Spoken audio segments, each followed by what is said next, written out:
Fala pessoal! Então hoje a gente vai falar um pouquinho sobre a ISO 18032, basicamente é a ISO que regulamenta qualquer pastilha, normalização e especificação das nossas ferramentas de corte, né, ali. Então o que é importante, gente? Certo? Toda vez que a gente pegar um catálogo, cada fabricante de ferramenta tem algumas características básicas, certo? Mas são seguidos alguns códigos universais. Por exemplo, a gente tem o grupo de materiais a serem usinados. É primordial que eu saiba o que vai ser usinado. A gente comentou na aula passada, né, que a gente teve um grupo de aluno, comprou uma ponta de eixo e não sabia o material. O cara vendeu para ele como um aço 1020 e aquilo lá não cortava, certo? Então, é imprescindível que a gente saiba para a gente saber a estratégia de corte e qual ferramenta utilizar. Dentro disso, a gente tem um grupo de códigos, certo? Para especificar cada tipo de material, certo? Materiais duros, superligas, não ferrosos, ferrosos, inox, aço, ferro fundido e tudo mais. Como que a maioria deles vem? Eles vêm com uma caixinha, normalmente a especificação, no caso da Seco, ela põe todas as letras e marca com uma bolinha preta ali para mostrar o que ele pode usinar. Então há ferramentas que podem usinar mais de um grupo de material, certo? A gente vai ver mais para frente, ali tem um exemplo, mas há esse tipo de ferramenta. Então olhando aqui, ó, gente, que legal.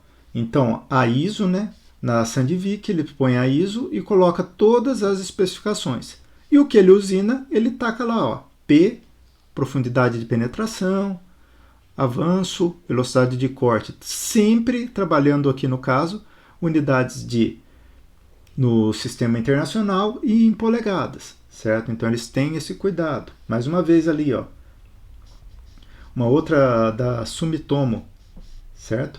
Eles põem e colocam exatamente qual que pode usinar. Então já vem o circulado que ele pode usinar e a setinha falando as especificações de corte, certo? Lembrando lá, ó, gente, eu tenho aqui, ó, quando ele, reparem bem aqui, ó, ele dá duas faixas de valores e sempre uma média aqui para o que for utilizar. Lembrando que todo o catálogo de ferramentas, eles trazem, inclusive, gráficos comparativos para fazer essa correlação entre velocidade de corte e avanço, velocidade de corte e penetração. Tudo isso é especificado. Então, um catálogo bem lido, bem interpretado, aumenta a vida útil da ferramenta, certo? E aí eu achei tá um pouco fora de foco, mas eu achei legal, gente, para vocês verem que tem ferramentas que cortam todos os materiais, só variando o quê? Penetrações, velocidade de cortes e avanços, certo? Então, há ferramentas que cortam, são especificadas para todos os materiais, certo? Tomar cuidado, utilizar a velocidade de corte. Vocês podem ter a melhor ferramenta do mundo, se ela não for utilizada para usinar o material correto, ela não vai ter nenhum trabalho satisfatório, né? Pensando então em ferramentas de corte, se a gente for pegar essas com mais tecnologia, hoje em dia a gente acaba trabalhando com metal duro, Cermet, que é o sorvete de titânio e nitreto de titânio, certo? O metal duro pode ter com ou sem revestimento, pastilhas cerâmicas, CBN e PCD, né, que é a diamantada, né? Cada uma tem uma especificidade e uma necessidade de uso, gente. Não é porque eu tenho uma ferramenta mais cara que ela é adequada para o meu processo. Eu tenho que fazer a leitura e ver qual material que ela usina. Para vocês terem um pouquinho de noção, tem uma separação ali, ó. Metal duro, indicada para aços inox, ligas exóticas, ferro fundido, né, para torneamento e fresamento. A Cermet, basicamente, aço e ferro fundido no torneamento e fresamento aço. As cerâmicas já trabalham um pouquinho mais com aço temperado, ligas exóticas, ferro fundido. Então a gente tem uma gama de ferramentas especificadas para determinados usos, certo? A gente tem que trabalhar com esses usos. O que eu tenho que fazer? Eu tenho que ver o material que eu vou usinar, certo? E fazer a especificação correta da minha ferramenta. E aí, gente, como a gente tem cada um dos nossos fabricantes querendo colocar uma coisa ou outra diferente nas suas ferramentas, aumentar a tecnologia, mudar o recobrimento, mudar a nossa quebra de cavaco e tudo mais, essa norma ISO ela trabalha com as especificações sobre pastilhas intercambiáveis para ferramentas de corte, né? Então, tudo que ela tiver, ela trabalha com dois tipos de alfanumérico, certo? Um terminando no 10 e outro terminando no 12 e omitindo o 10, certo? Então, são duas especificações e a gente sempre tem o código de 12 posições. Então, quer dizer, se o cara quiser colocar mas muita coisa na especificação lá, ele tem até 12 posições. E ele tem 4 posições meio que flutuantes, 3 ou 4 posições flutuantes, que ele pode colocar designações deles. Aquela posição está ali certa para isso, certo? Então vamos dar uma olhadinha então.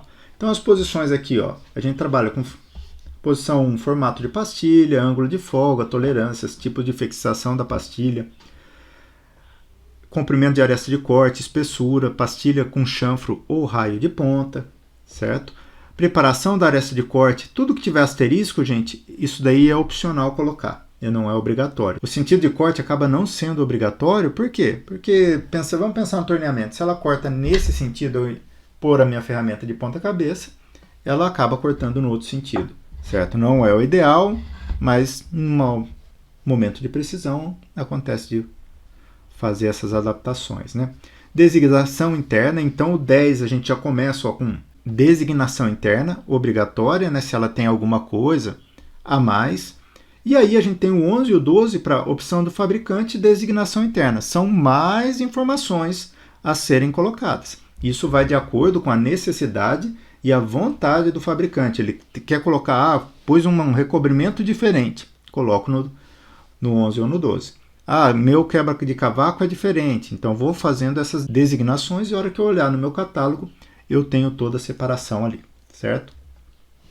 Então, pensando ali, ó, formatos, a gente tem vários tipos de formatos, angulações diferentes, geometrias diferentes, certo? Ângulo de folga, esse ângulo aqui, ó, da aresta, né? Então, ele ajuda ali nos esforços e tudo mais. Temos diversos ângulos padronizados. Olha lá que a gente tem a letra O para especial, são casos específicos, e aí o fabricante desenvolve uma ferramenta, e é aquela ferramenta bem mais cara, porque vai ser feito poucas vezes e tudo mais, certo?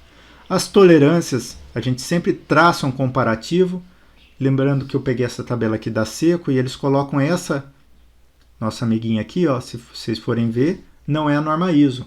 Então, as dimensões de D, o diâmetro da pastilha de 3,175, não está dentro da norma ISO, mas eles têm e mantém uma padronização ali. Eles já contam qual é essa padronização desse diâmetro, certo?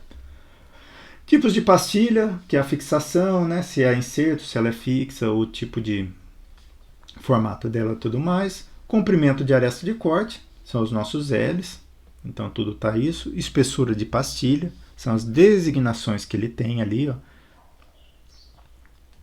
Certo? Lembrando que por mais que a gente tenha um quebra-cavaco aqui, a espessura é a altura total ali da aresta, né? Da superfície ali do ângulo de folga. Pastilha com raio e chanfro, certo? São os chanfros, ou raio de ponta, isso aí é importante para a gente especificar. O tipo de preparação, lembra lá que a nossa... Isso aqui não é essencial, né? Está marcado aqui. Então, F com ângulo agudo, arredondada a ponta, com um chanfro já mais cuidadoso, um mais angulado, certo? Tudo isso. A Seco dá sentido de corte, certo? Na 9, que também não é obrigatório, certo? Então, reparem bem que pode estar até em branco aqui. E aí, designação interna e duas designações internas e uma opção do fabricante, gente. Olha aqui, ó, o que a Seco acaba colocando para a gente? Designação do quebra-cavacos. O meu quebra-cavacos é indicado para quê? Desbaste, semidesbaste, acabamento, certo? Eu posso colocar ainda mais outra coisa. Se eu mudar a minha designação do 10, o quebra-cavacos pode ir para lá, o torneamento. Acabamento, semidesbaste, desbaste, alisadora, né? De diamante, né? E opções do fabricante, né? Comprimento, tamanho das pontas também não são informações essenciais. Então quer dizer que se eu tiver uma característica básica, ela é essencial na 10. Eu ainda tenho duas outras letras ali para colocar mais informações que eu julgue necessário. Beleza, gente? Então, basicamente a aula foi baseada em 2 catálogos da Seiko e da Walter e um arquivinho ali, ó, que eu achei bem interessante, que ele faz uma comparação entre todos os fabricantes, algumas diferenças, que é da Sumitomo ali. Então tem bastante informação nesse que eu deixo até o link do PDF aí para vocês. Beleza, gente? Obrigado por assistir aqui. Até mais, nos vemos na quarta-feira.